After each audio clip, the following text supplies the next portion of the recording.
நேற்றைய தினம் நாடாளுமன்றத்தில் மும்மொழி கொள்கையை பற்றியும் PMC திட்டத்தை பற்றியும் கல்வித்துறை அமைச்சர் ஒன்றிய அமைச்சர் தர்மேந்திர பிரதான் அவர்கள் பேசும் பொழுது தமிழ்நாட்டை சார்ந்தவர்கள் அன்சிவிலைசேஷன் நாகரிகமற்றவர்கள் என்று சொல்லியிருக்கிறார். நம்முடைய நாடாளுமன்ற உறுப்பினர்கள் வெகுண்டெழுந்து இதை கண்டனத்தை பதிவு செய்திருக்கிறார்கள். உலகம் முழுவதும் மிகப்பெரிய எதிர்ப்பு எழுந்தது. இந்த எதிர்ப்பை தாங்க முடியாமல் தர்மமே இல்லாத பிரதான் தர்ம பிரதான், தர்மம் என்றால் என்னவென்று தெரியாத பிரதான் தர்ம பிரதான். தமிழ்நாட்டு மக்கள் ஒவ்வொருவரிடமும் 8 கோடி மக்களிடம் நிபந்தனையற்ற மன்னிப்பு கேட்க வேண்டும். எப்பொழுதெல்லாம் தர்மேந்திர பிரதான் தமிழ்நாட்டுக்கு வருகிறாரோ, தமிழ்நாடு காங்கிரஸ் பேரியக்கம் அவர் செல்கின்ற இடங்களெல்லாம் கருப்பு கொடி காட்டும். இது தமிழ்நாட்டு மக்களுடைய உரிமை பிரச்சனை, தமிழ்நாட்டு மக்களுடைய கௌரவ பிரச்சனை, தமிழ்நாட்டு மக்களுடைய மான பிரச்சனை. உலகத்திலே மூத்த குடி தமிழ் குடி என்று ஆதாரப்பூர்வமாக நிரூபிக்கப்பட்டிருக்கிறது. 3500 ஆண்டுகள் பெருமை வாழ்ந்த தமிழர்களை எப்படி இவர் நாகரிகமற்றவர்கள் என்று சொல்லலாம்? ஆனால் ஒரே ஒரு கேள்விதான் நாங்கள் கேட்கிறோம்.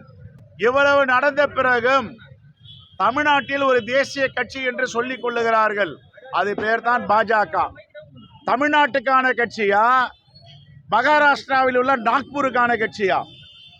ஒரு தமிழ் இனத்தை கொச்சைப்படுத்திய ஒன்றிய அமைச்சரை ஏன் அண்ணாமலை இதுவரை கண்டிக்கவில்லை?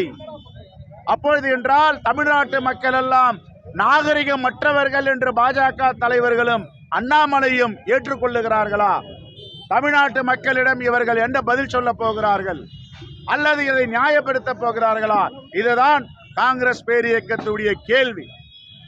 இதுவரை பாஜகவில் யாருமே வாய் திறக்கவில்லையே. இதற்காக வாய் திறக்கவில்லை.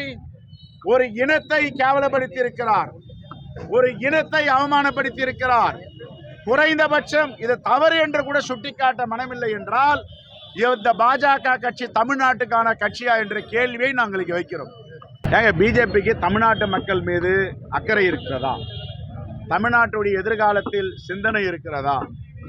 அவர்கள் தமிழ்நாட்டு ஆட்சிக்கு தொந்தரவு கொடுப்பதும், தமிழ்நாட்டு முதலமைச்சரை பார்த்தால் பயப்படுவதும், அச்சம் ஏற்படுவது இதே வேலையா இருந்தாங்கல்ல, இதுக்கு பேர் ஒரு ஒன்றிய அரசா என்பதை தான் மக்கள் கேட்கிறாங்க.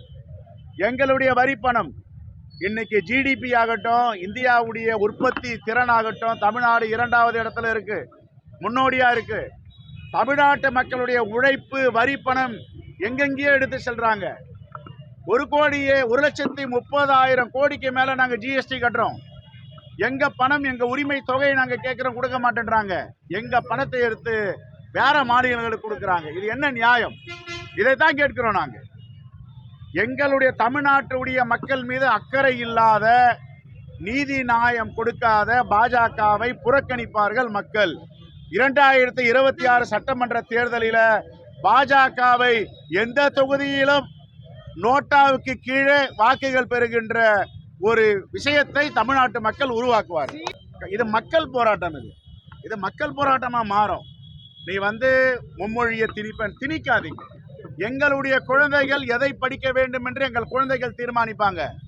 தமிழ்நாட்டு குழந்தைகள் ஜெர்மன் படிக்கணுமா படிப்பாங்க, பிரெஞ்சு படிக்கணுமா படிப்பாங்க, இந்தி படிக்கணுமா படிப்பாங்க. இந்தி பிரச்சார சபாவை இருக்குங்க. நாங்க யாரும் இந்தி பிரச்சார சபாவை இழுத்து மூடுங்கன்னு சொல்லலையே. திணிக்காதீங்கன்னு சொல்றோம். இம்போஸ் பண்ணாதீங்க, ஃபோர்ஸ் பண்ணாதீங்க. இதுதான் எங்களுடைய கேள்வி. நீங்க எல்லாத்தையும் நாங்க என்ன சொல்றோமோ அந்த உணவை தான் சாப்பிடணும், நாங்க என்ன சொல்றோமோ அந்த உடையத்தான் அணியணும். எங்க குழந்தைகளுக்கு நீ யார் சொல்லிக் கொடுப்பதுன்னு தான் கேட்கிறோம். இதைத்தான் எதிர்க்கிறோம். ஆகவே பாஜகவுடைய கொள்கை கோட்பாடு மனித நேயத்திற்கு எதிரானது.